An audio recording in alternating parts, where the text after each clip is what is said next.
Mr. Holmes? Here. Mr. Rivera? Here. Mr. Sabrana? Present. Mr. Silva? Here. Mrs. Scott-Spotty? Present. Nuestra Comunidad, Listo Bueno, and the clerk of the City of Vineland and the Administration Office of Public Bulletins. At this time, we're going to have the Varsity Elementary School join us in our flag salute.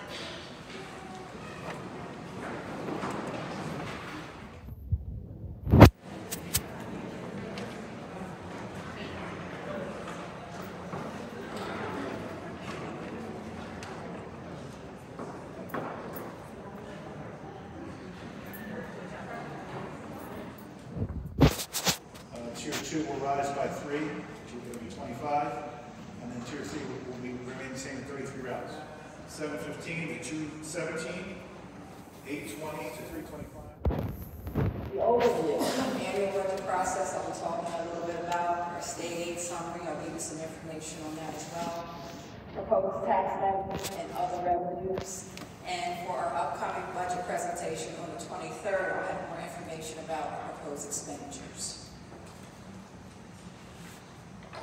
The annual budget process, we start this in the fall. We start pretty early. We try to take a look at where we are and where we want to be. We open up next year's fiscal year in Systems 3000, which is our accounting system that we use every day. Personnel creates our salary tables for the subsequent year. We meet with principals, directors, and supervisors. We also meet with smaller departments. We meet with maintenance, security, transportation, curriculum, technology, and special ed. The following is also reviewed. When we take the budget into consideration, we look at a lot of our fixed costs. We look at utilities, revenue, tuition, substitute costs, insurance, and other district FTEs. We enter our budget figures into System 3000, which is our accounting system. Summarize and we present it to administration. And then we start to host our small budget meetings with fellow board members. Several line items were not utilized because the schools were closed. We budgeted, several things didn't happen. School trips didn't happen, professional development didn't happen, workshops. So when you put a budget together, the plan is to utilize that allocation. When that money is not being used, it becomes part of fund balance, which is excess surplus. So 14 million and 13 million, most likely next year you won't see those numbers. It'll probably go back to the norm, which is $4 to $5 million. Okay, next we have our state aid. Again, that number is the same as it was the year prior, 138 million. The reason why that number is the same, again, we don't have our state aid figures. Okay, I just want to be clear on one thing. When we talk about state aid, that's a big, big number. That number makes up close to 80% of our general operating budget. I believe it comes to about 76 to 78%. So again, state aid is what we rely on. That's a big chunk of our budget overall. Other general fund, a little over $1 million. Here, what makes up this category, we're talking about our interest on our bank accounts. We're talking about the money proposed tax levy. Remember from my prior slides, proposed tax levy was only 4%, which came in a little over $1 million. The amount below state requirement is important to note. $35,240,783. So what that means is Vineland Public Schools is severely underfunded. So it's important to note that. How we go about catching up, I don't know. Someone say your favorite thing. We are Raise the definitely taxes. undertaxed. So again, I just want everyone to, so that we're all clear. Our state aid numbers come in next Thursday. We have a full, we have more information, more data on what the budget is going to look like before we submit it to the county office. Any questions? Thank you all for your time.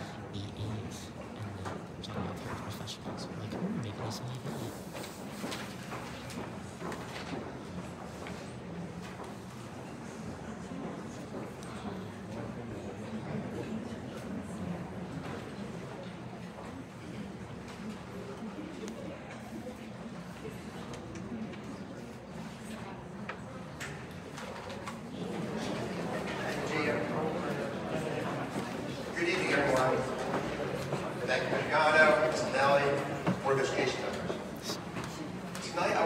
introduce you to a new tab on the district website titled State of the District. This presentation is designed as an introduction. A number of topics have come up in discussion, and I wanted to address them. One involves executive session. I just wanted to comment that the board is permitted to retire into executive session to discuss certain limited matters that are set forth in the Sunshine Law. The board customarily tries to have those executive sessions at the end of the meeting after the public portion is done, as a courtesy to the public. But there are times when the subject matter of the executive session is also on the agenda.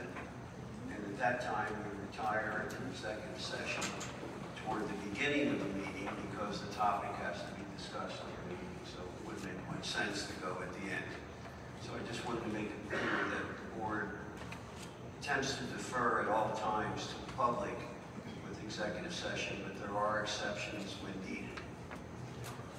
Another topic that has come up has to do with emails by board members, either to themselves or to the superintendent as FYI items. Periodically, I remind the board that you must be very cautious when you email another board member and copy the rest of the board, or if you email the superintendent, copy the rest of the board. I remind you, you should add at the end of your email, please do not respond, and please do not exchange emails on this topic, because your purpose was just to give that information to board members, not to engage in a discussion, because that's a potential violation of the Sunshine Law. So periodically, I remind the board of their responsibility to do that. Finally, I wanted to mention this topic. Periodically, questions come up regarding conflicts of interest or other ethical issues. These issues are often challenging to board members because many times the ethics rules do not make sense or appear to be inconsistent. Although we may not agree with these opinions, we should honor them. Recently, questions have arisen regarding the extent to which board members may advocate their position on a given subject. For example, if superintendent recommends adding another child study team, any board member can support that particular recommendation and attempt to persuade other board members to join him or her. This is done all the time with our legislators. A senator can sponsor a bill and then lobbies other senators to support that bill. However, there are exceptions to that rule. For example, when the board first considered naming the Vineland North building after Mr. Tanner, Mr. DeWinney became quite a vocal advocate for the Tanner camp.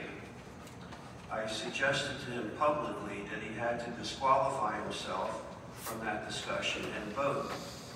Our policy for naming of schools set forth specific criteria and a specific process. Board members had to maintain an independent approach to that process. Otherwise, public trust and confident supporters of other nominees believed that one or more board members had supported and lobbied for another nominee. In that context, board members were active. Who was involved with the Oak and Main School, it would have been inappropriate for a board member to disclose to that group closed session discussions and comments of other board members, or to disclose which board members held contrary positions or positions contrary to the library group. I respectfully request that all board members consider these comments and their actions going forward. Thank you. Thank you for that legal opinion, Bob. Moving on. These comments can be unfavorable, caustic, unpleasant, or critical. However, the courts require that the exercise of this free speech be done with civility and decorum, regardless of the content. The right to free speech is not absolute and is subject to reasonable limitations. A governmental entity may impose reasonable time, place, and manner restrictions on speech in a public forum, so long as the restrictions are content neutral. A public body may control its proceedings in a content neutral capacity by stopping a speaker who is disruptive or fails to keep the subject matter, or whose speech becomes irrelevant or repetitious. In other words, a speaker or an audience cannot repeatedly interrupt the chairperson of the meeting or other members of the body. Our courts have emphasized that the First Amendment does not require the presiding officer of a public meeting to sit idly by while a speaker or an audience attempts to hijack or filibuster the proceedings. So what does this mean? The Board of Education can and has properly set time limitations of 3 minutes per speaker. The speaker is expected to address his or her remarks to the board with civility and decorum. The audience is expected to respect the speaker and the board and resist shouting or otherwise being disruptive. Any member of the public is permitted to videotape the proceedings, but shall not do so by roaming the aisles and the room. Such activity is deemed distracting and disruptive. Anyone who wishes to video the meeting must remain stationary as the board's film crew remains stationary during their filming. We respectfully request your cooperation. Thank you, Mr. DeSanto. Public comment items on agenda items or any other matter will be at this time. I do ask that you respect the process, and we do have the time clock up here with the 3 minutes. I will give you 30 seconds after the 3 minutes, but I will ask that you respect the time for the meeting.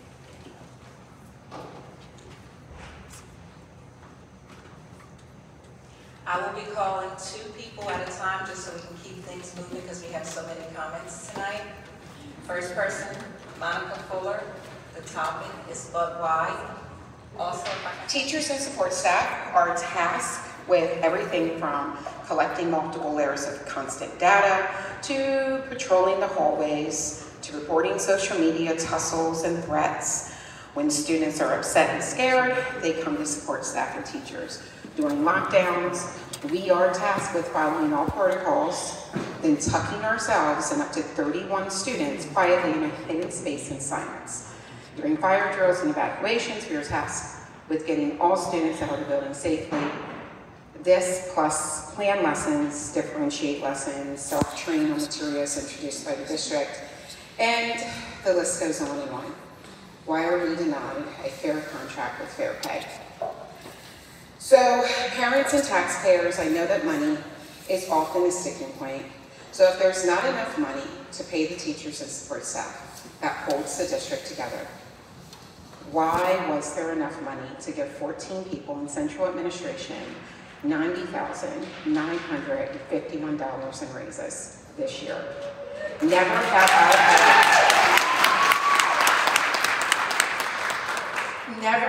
I ever seen principals, vice principals, and supervisors standing out in front of their respective schools begging for a fair contract and pay. Never have I ever seen vice principals, principals, or supervisors at board meetings asking for a fair contract and fair pay. So if you can come together and settle with the New Jersey Association of School Administration Union so that principals, supervisors, and vice principals have a fair contract, and over $90,000 was found to give to 14 people in central administration on September 1st of this 2021 school year, how can the same respect not be given to teachers and support staff? You're creating an atmosphere of them and us. We are clearly not respected for the work that we do, judging by the actions of giving all of our superiors hefty raises, but looking down at us and saying there's not enough for teachers and support staff. I will end by reminding people that at Pella alone this year, we have lost two teachers of the year, and an awesome math teacher to CC Tech. Where they are given the respect and pay, we are being denied in Vineland Public School District. How many more experienced teachers and support staff are you willing to let leave before you acknowledge the work we do by giving us a fair contract with fair pay? Thank you.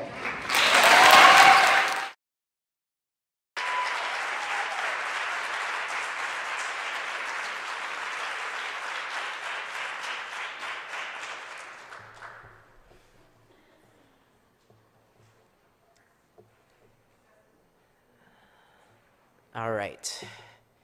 Good evening, everyone. When you turn off the cameras, I don't think you really get the right to say who's recording. Now, I'm not saying that was intentional. I know typically, though, the board does not go into deliberation at the beginning of a meeting for 45 minutes. We're not done. I know what game you're playing, please.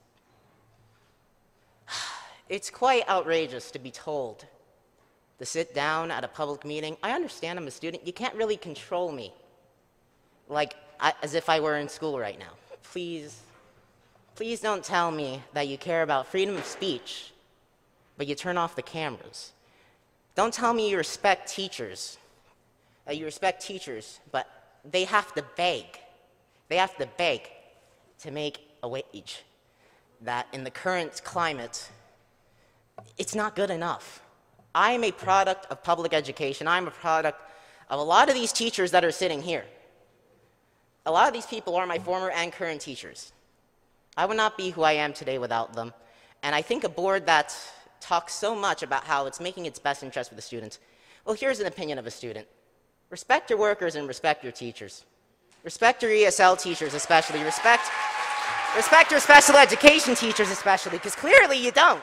You clearly don't. And I will not be told, please, that I was roaming the aisles and distracting. Was anyone here distracted? Anyone here bothered by my presence? I think not. Originally, I was going to be a much more neutral, nonpartisan party to this, but I think that changes now. I usually would not get quite personal in my remarks, but unfortunately, the current circumstances have made me realize this is quite an anti-democratic institution. I would like to be proven wrong. I don't believe any of you are truly bad people, but the system is coercive and makes moral people do immoral actions. And I call upon you, please do the right thing. Respect your teachers and give them a fair contract. If there can be a raise for administration, there can absolutely be a raise for the people that do the most work. That being our teachers. It seems like the harder you work, the less you get paid. It's quite disgusting. It truly is. All I have to say is, you are preying on the fact that, the teachers are loving and compassionate people. It's illegal for teachers to strike in New Jersey, and a lot of them would not want to just because they care so much about their students and want to teach them. So stop preying on the generosity and the love and compassion of these teachers. And give them what is theirs and what they earned and what they deserve. Thank you.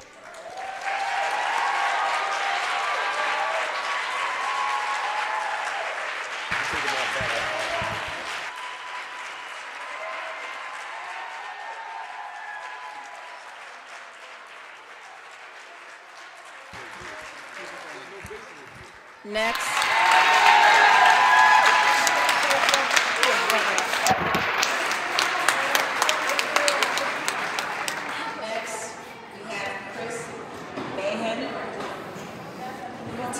School safety.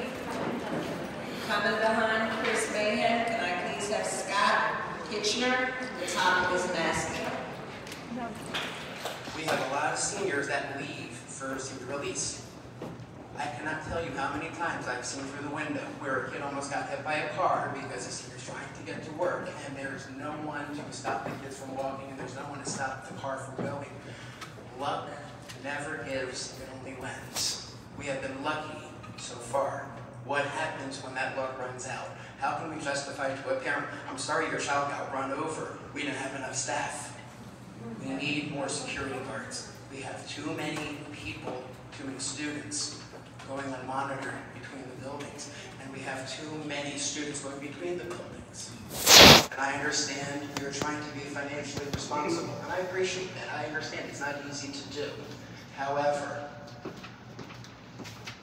when does responsibility turn into negligence? Because yes, we're being financially responsible, but we cut security guards, we cut the number of staff when teachers leave our school. We don't hire replacements, or we hire some replacements but nowhere near enough, and now we have not enough staff and not enough security. Your vote tonight will either continue this tyrannical abuse or restore freedom.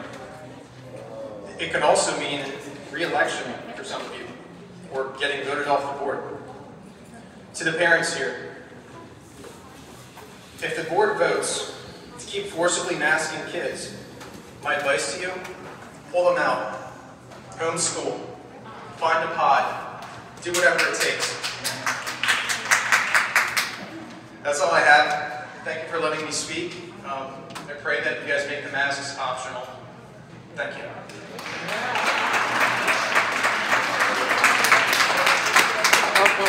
Next we have Jennifer. Good evening. Thank you for the opportunity to speak with you again. We have larger class sizes at Vineland High School North and less security guards. We have trash dropped in the hallways. It's the dirtiest I've ever seen. They're rowdy. Kids slap each other walking by. We have bells that don't matter. We got the bells back, but students are arriving late to class. The hallways are full after the bell rings. And students are cutting classes and never arriving during the entire 45-minute period. You call to report them missing, and there's not enough people to look for them. And they'll cut multiple times with no discipline or several discipline referrals rolled into one consequence.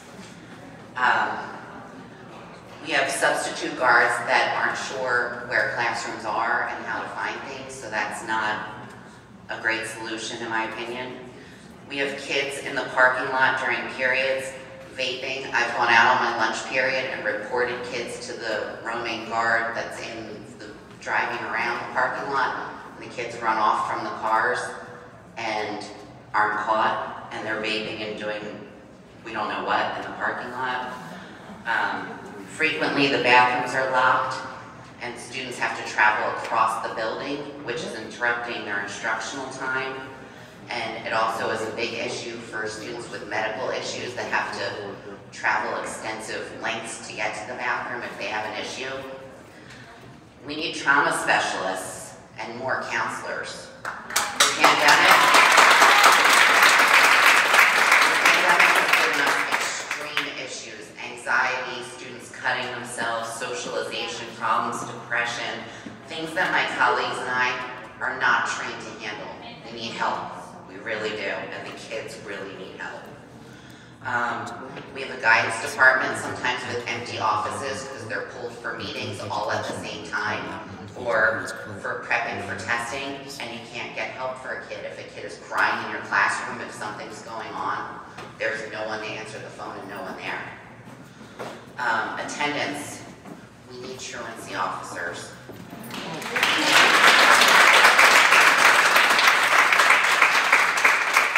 I'm going to run out of time, shush. We need truancy officers more than redos. Students aren't coming and they're not making up their work. Students that failed my course this year so far, not one of them has less than 15 absences. And that's above the state rate for, being eligible for events and things. I have kids with 30, 70, 90 days absent that have already been to court and they're still not coming. We have a big issue with that. Heating and cooling issues in the building. We used to have control of the thermostats. If my dad was paying our electric bill, there would be big trouble. Because classrooms are 85 when it's springtime and warm and sunny and we have masks on and nobody can breathe in the room. And it's snowing outside, some classrooms have air conditioning, so that's definitely something to look into for the budget. I'm going to have to ask you to finish up. If I can just say one more thing with my mom as a district mother. My daughter was selected for AMSA and I declined. And we have a few hundred seniors that are completing CRTs to try and graduate. And our money should be spent with the focus of our full student body and not a selected elite.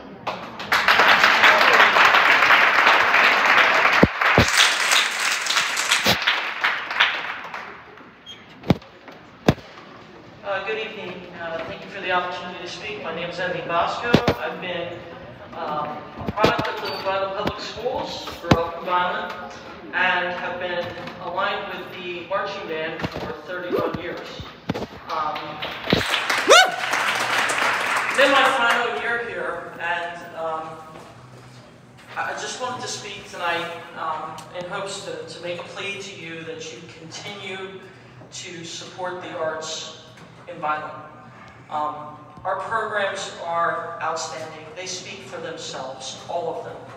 Our kids, you saw it tonight. You have a young man who got up here who's in my marching band who, like it, not like it, is well-spoken and knows how to address himself and knows how to present himself in front of a group of people.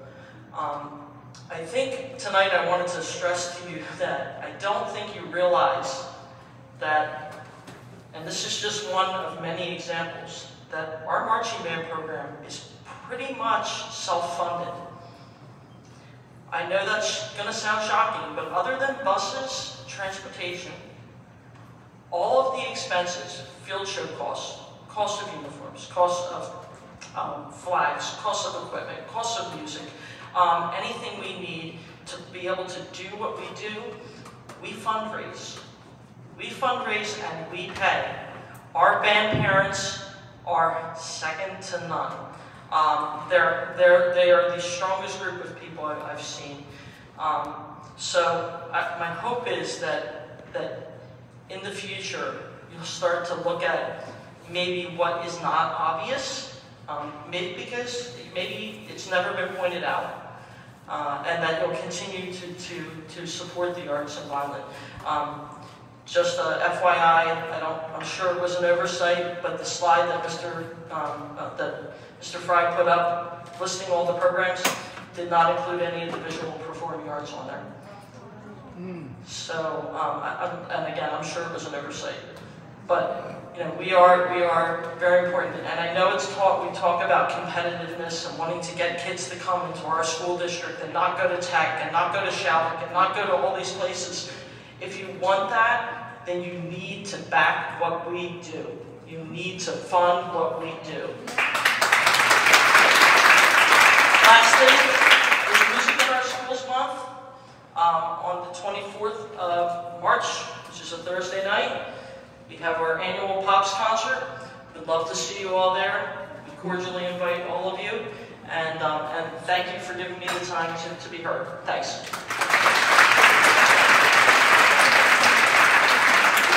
Next we have Jillian Munyon. How is a child going to learn how to articulate words without seeing how your mouth works? Everyone touches their masks. Everyone has their face on their mask. They're pulling it down, they're adjusting it. You're getting the germs from your hands to your face, from your face to whatever you're touching. It doesn't matter. The masks aren't working for our children. My son is in first grade. He doesn't understand the fact that there's something in my face and I just sit down, you're recording. You gotta sit down. You stand up. Have a seat. I have sent multiple masks to school with my son so he can change it throughout the day because he chews on his sit down. He read that before. He told you sit down recording it. That's all. He doesn't understand. Okay? I can tell him, but he doesn't understand. It's more difficult to record. And I can't take it anymore. Thank you.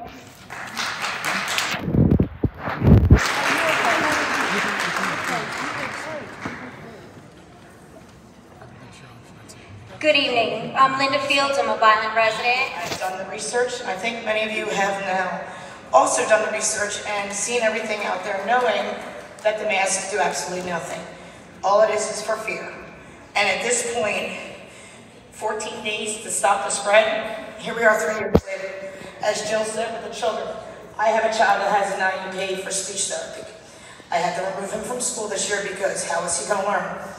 There's many, many studies out there from everybody saying, from schools stating that children are now increased with speech problems, as the Republican person said. I apologize, I don't know your name.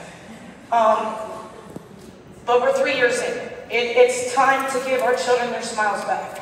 It's time to let them be around their friends, and see their teachers' faces. I would love for my child to go back to school just for the aspect of being able to be around other children and be with his teachers that he misses so much. But I'm not going to force something like that on my child. I'm not going to force any. You can all disagree with me, and that's fine. But there's no need for it. There's welders that wear masks that keep things away, and we're keeping the surgical mask in your face. What is it doing? And as Joe said, you're all pulling your face down. The one lady pulled the mask and handed it to the guy. Where's the sanitation in that? It's ineffective at this point. It's time that we stand up for our children. We let them see who the leaders are so that they can then follow through and be leaders. This hiding behind a mask, it's not any of us. None of us. I didn't even know who was speaking up there 9 times out of 10 unless you're a male or female. Because you have a mask on. I want to know who is who. How do you think our children feel? Especially being as young as they are. They don't understand this. It's not fair. So I implore you, please, for the children that do go to school, let their faces breathe. They have an immune system. Let them get it back. Let them see you smile. They need that. They need that more than you even know. Thank you for your time.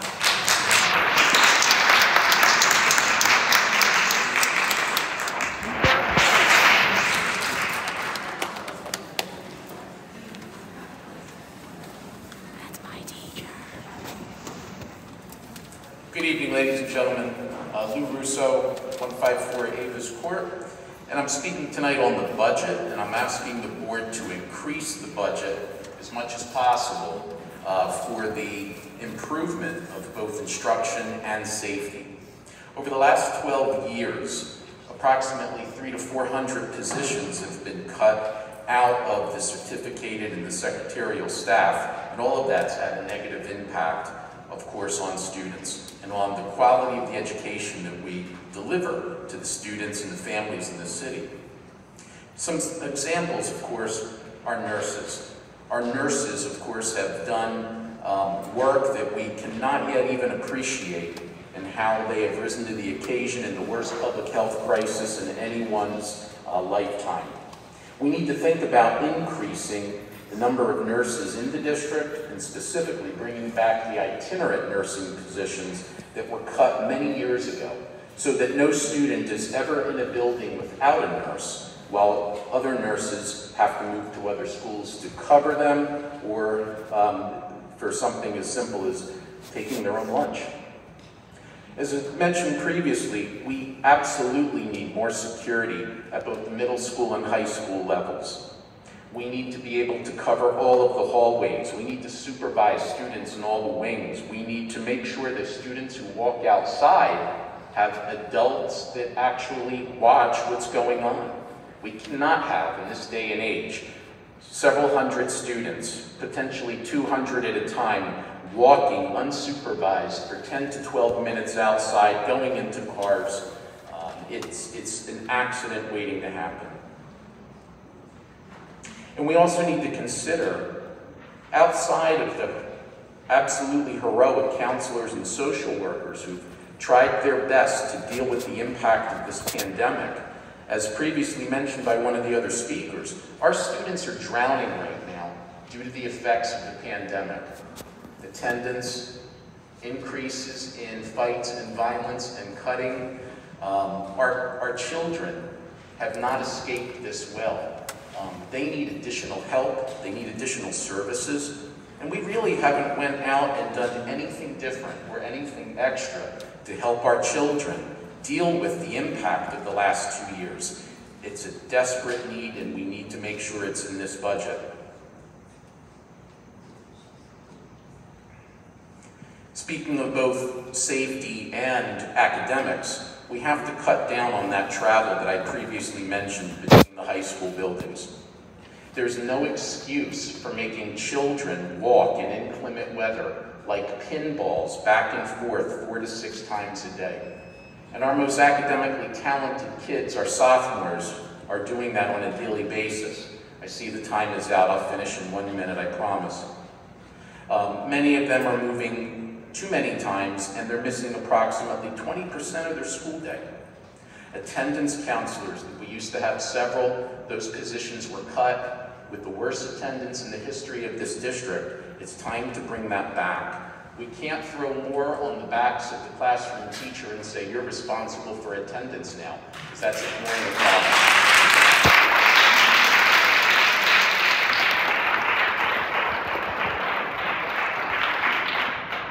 Next, may I have Kim Tatum, the topic will be counselors. Hello.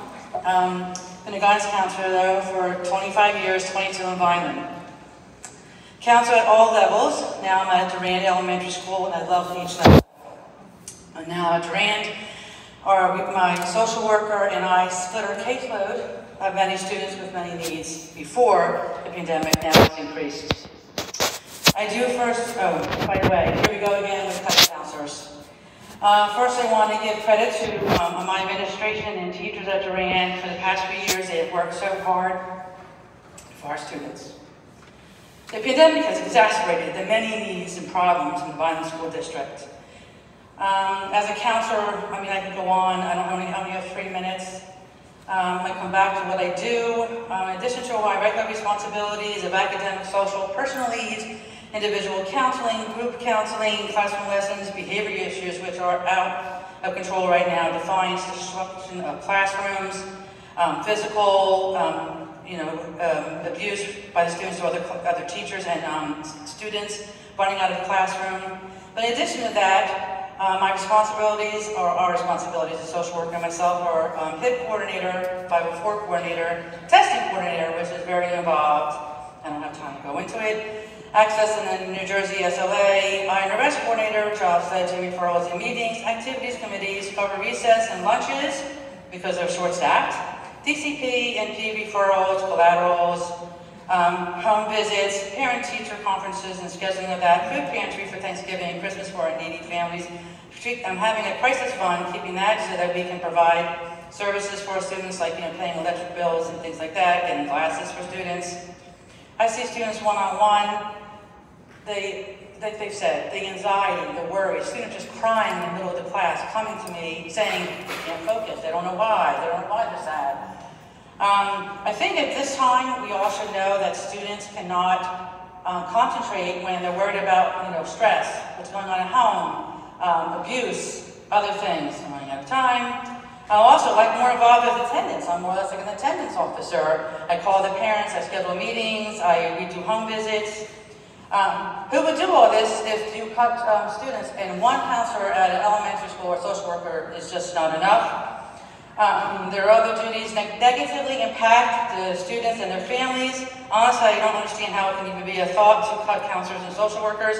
Vineland is a district with many needs. We need more counselors, as has been said before. We are the ones that see students every day, follow them for the years that they're at the school, so we get to build a rapport with their students and families. The pandemic has made the needs even more at a higher level. Into that, extreme behaviors. During the pandemic, guidance counselors and social workers, we had Google Classroom, we had Google Meets, we emailed students and families. But how can you see a student on a Google Meet when they're at home and they want to talk about what's going on at home because they're not in school anymore? Excuse me, ma'am. Yeah. Your time is up. Okay, I think I got 30 seconds, right? To close, I'd love to have any of you, invite you all to come to my office and give me some time to tell you in detail what I do and the needs of our students. I would welcome you to spend time with me. Thank you.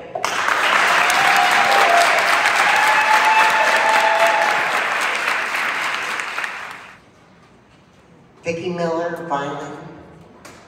I've been in the district for 20 years, a little off once in a while. I want to talk about secretaries. Who's the first person that anybody goes to? The secretaries. Some of them are making less than $15 an hour. Yes, I heard that today. It's not right. Also, yes, my daughter is a secretary. She makes more than 15, but she's been there a long time. At Wallace, they're losing all their secretaries except for one retiring and the other going away. So there's just one. So there are going to be two people she's going to have to train, probably. She's probably going to kill me, then I'm up here right now, too, talking. But that's okay. She can't stop me. And also I'm going to talk, it isn't on my paper, about the band. My children were in the band. I was a single parent, and I did not want them to go off into the streets. They were kept busy. They went on trips. They were a family. So keep that. Keep that. It's important. Family is important. The school is more important because they were in that class with the teacher, with the aides, with the principal. They need to have trust, and we need them. Thank you.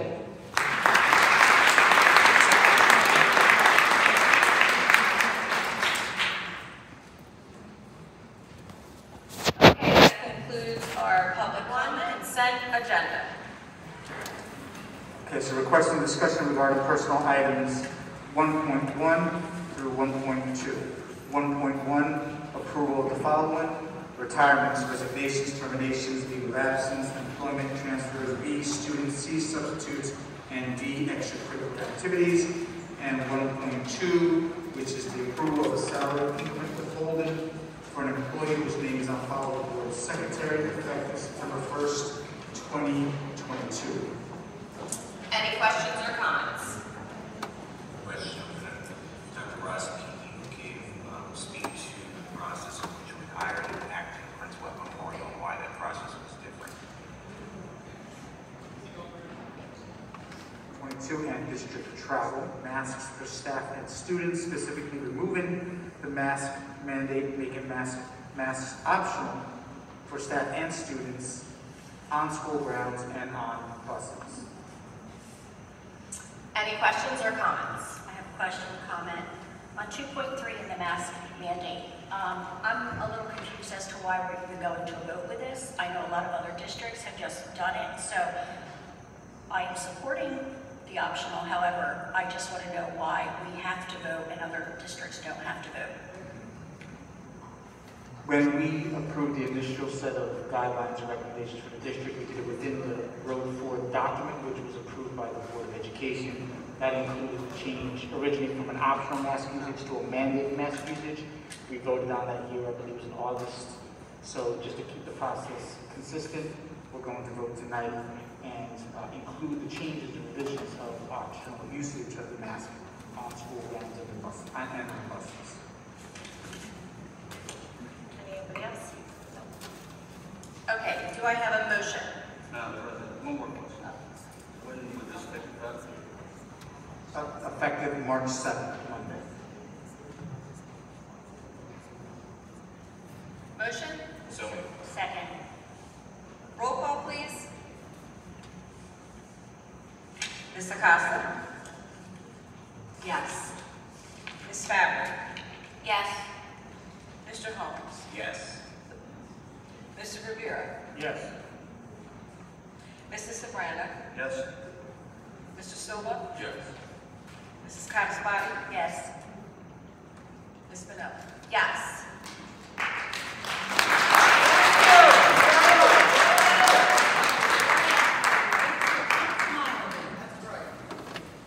We do not have any items for buildings and grounds, so we will move to finance.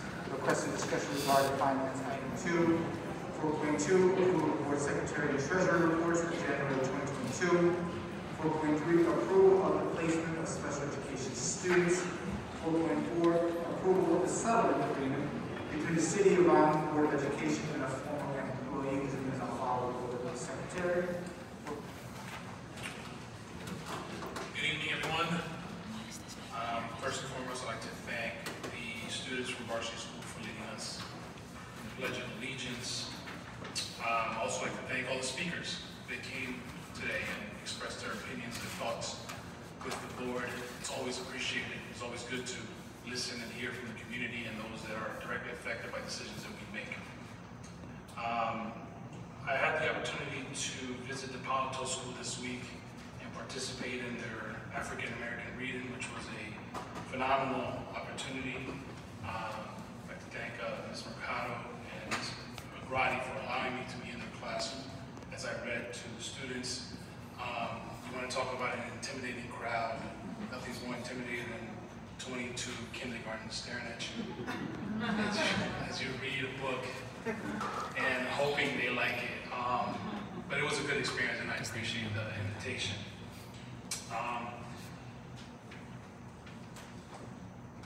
The arts are near and dear to my heart. Being a musician, it's something that kept me out of trouble as a kid, and it's something that, you know, I would like to look more into and see how we do fund those programs. This was something for later discussion, I'm sure, that has been brought up. Again, the teachers that came out today and spoke, I'm going to repeat some of the things that I said last month. Most of you weren't here, well, none of you were here. There was nobody in the crowd. The work of a teacher is something that I said last month, I have the privilege of having a wife as a teacher. I know what it is to pay out of pocket for supplies. I know what it is for my wife to be up to 2 o'clock in the morning doing lesson plans. I know what it is to see my wife struggle with students, especially during this time of COVID, and the hard work that she put in to be the best teacher she could be. But like I said last month, I think a lot is being said from both sides. And we're speaking at each other, not to each other. Correct me if I'm wrong, but I keep hearing that we refuse to give a raise. And that is not, correct me if I'm wrong, but that is not the case. I hear that we're refusing to give a raise. Now, we may not agree in the numbers, and that's part of negotiation. But just understand that we are not refusing to give a raise. The public understand it. Because we hear a lot of extremes. We hear extremes from both sides, and the truth is usually somewhere in the middle. So let us remember that when we make our opinions and when we say things, whether what's one side or the other, whichever one you side on.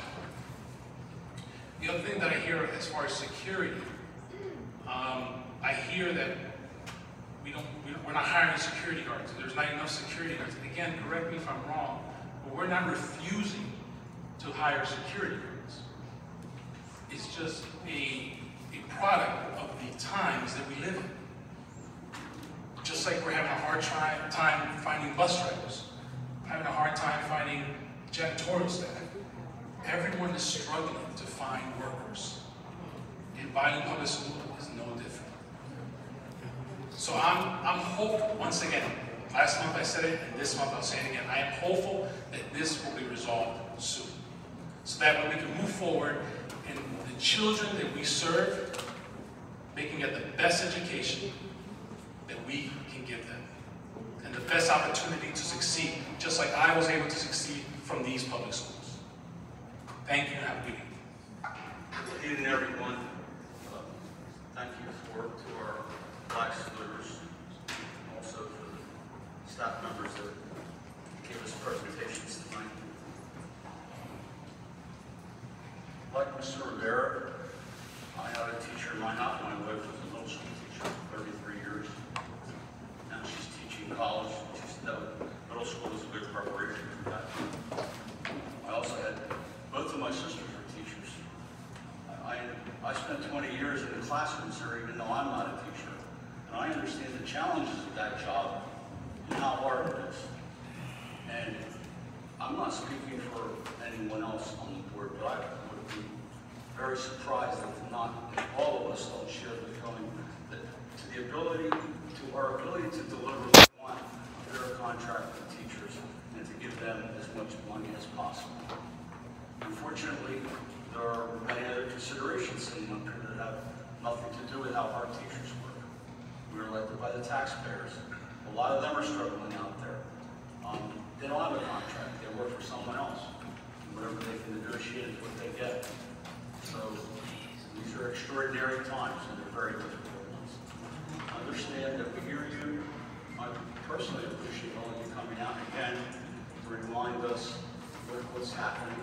I went to a classroom today to read, and it was just another reminder of why we're all up here. And we want the best for them, and we want the best for you. Thank you. Thank you, Mr. Serrano. Mr. Silva. Mr. Holmes.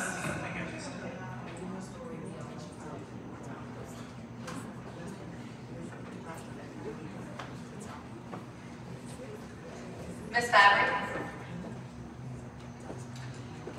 Good evening. I'm still trying to navigate my way through the governance board policies. It's certainly an interesting year to start this journey. I want the teachers to know that I support you. During the pandemic, I too struggled working from home, and my son's teachers were phenomenal. And, we support each other. I look at the teachers as an extension of myself, because you're with our children more than hours of the day than we are, and I just am hopeful that we can come to a resolution soon for everyone, and then it's settled soon. Thank you. Ms. Conspati. First I went through, and when I get dry, I cough, so I do apologize. I'd like to thank our Dane Varsity Safety Patrol for doing our flag salute. They did a fantastic job tonight. To our retirees, I was counting up the years of service, 243 years of service to our district. That's a lot. We thank you and we appreciate you, and I really hope you enjoy your retirement. I also had the opportunity to attend Palo Alto for African American reading, and also Cunningham Academy for their African American celebration. I was able to read today at Winslow, and I'll be reading at Petway and Penny's this week. This is the highlight of being a school board member, being into the classrooms and being able to read and do things with the students. To everyone who spoke tonight, I apologize if I get your names wrong, but Ms. Fuller, Mr. Rhodes, Mr. Mohan, Mr. Hitchner. I believe it was Ms. Velvet, Ms. Bosco, Ms. Munyon, Ms. Fields, Ms. Villa, Mr. Russo, Ms. Tatum, Ms. Miller.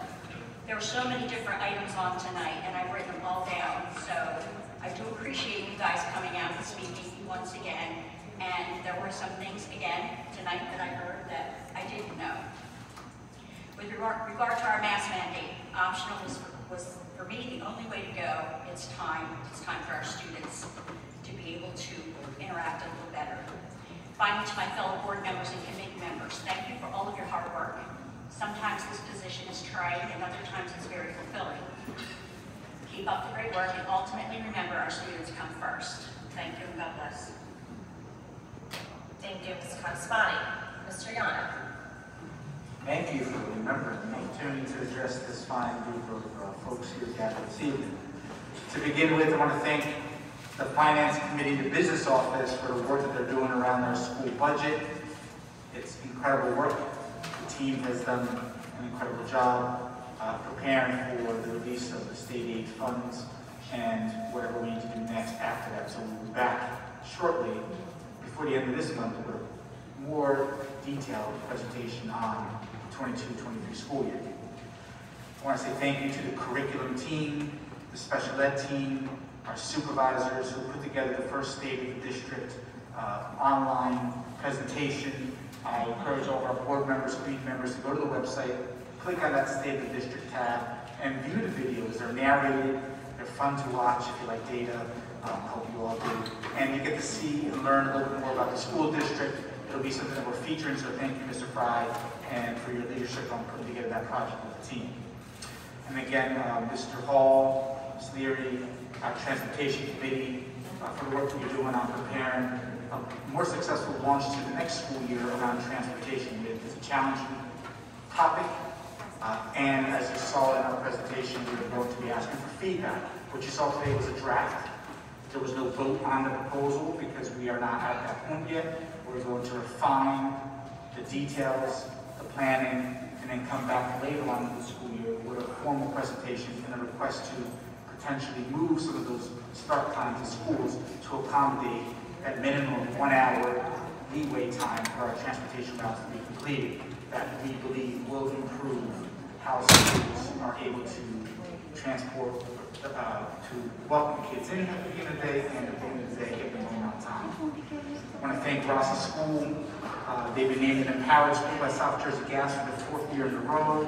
It's a hands-on program that uses a STEM curriculum to teach students about energy efficiency. Our AMSA 56th grade students did a wonderful service project all of February to help the Spirit and Truth Ministries Food Kitchen. And also we kicked off Rossi's Men of Honor Club this past month with Mr. Holmes and myself being guest speakers. We've had additional guests. I think Mr. Russo from our football coach, I believe I got the name correct, was there visiting as well.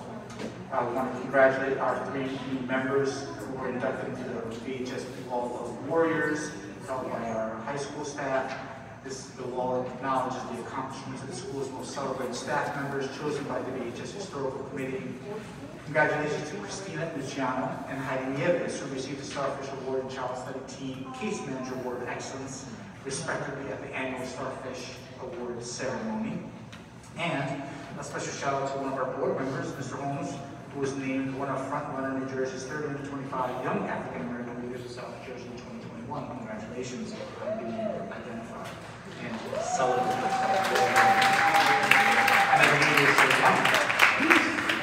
Sodexo, thank you to Sodexo too, who has been visiting schools, preparing great presentations, using making smoothies and salads, and providing hands-on activities for our students.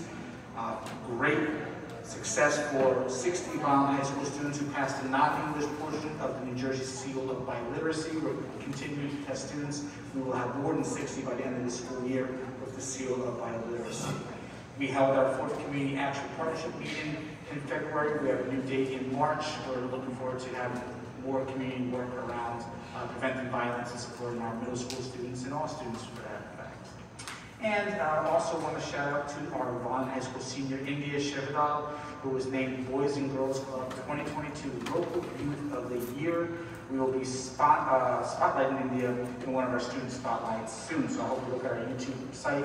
I had the pleasure of meeting 3 different middle school students and interviewed her in time out of their day to come out to our meeting tonight. We really do appreciate it, and we always like to see friendly faces out here at our board meetings. Regarding VEA, unfortunately we could not reach a consensus, and therefore we will have to go to the fact-finding process. I am hopeful that the fact-finding process will give us a resolution sooner than later. We also learned a lot of good information that was shared tonight, security, some issues at the high school, and that is really important to my fellow board members tonight. And I want to thank you for coming out and bringing those topics up to us, and to continue to come out and bring those topics to us, or you can always email us. Prom season is right around the corner, and Co-op Banker has 163 prom dresses this Saturday between 10 and 2 p.m. If you know of anyone that is in need of shoes, dresses, the jewelry, right here on, I think it's Chestnut Avenue in Vineland, 10 to 2, free prom dresses. They've all different sizes.